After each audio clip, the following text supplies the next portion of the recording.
So আমরা এখন এই মৌলিক পদার্থ এবং যৌগিক পদার্থ এগুলো নিয়ে ভালোভাবে পড়াশোনা করব।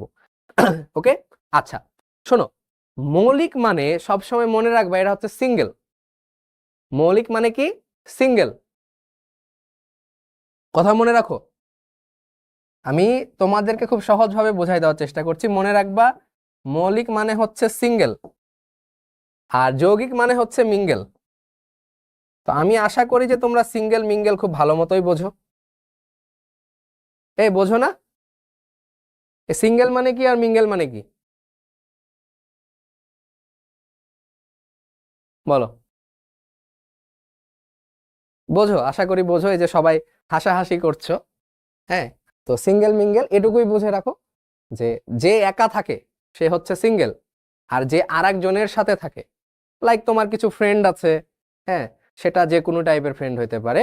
সো তোমার কোনো ফ্রেন্ড থাকা মানে, বা আচ্ছা ফ্রেন্ড থাকতে পারে বা তোমার বিয়ে হয়ে যাইতে পারে, তখন সেটাকে আমরা বলি মিঙ্গেল। আর তোমার কেউ নাই, ফ্রেন্ডও নাই, তোমার বিয়েও হয় নাই, তখন এটাকে বলা হয় সিঙ্গেল অবস্থা।